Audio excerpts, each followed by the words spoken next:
కొమ్మ విన్నావమ్మ కోయిల వస్తుంది.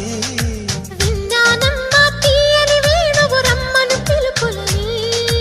నాటు దుత్తి దుక్కుతాన దుత్తి తాకు తాకుతాన నాటు దుత్తి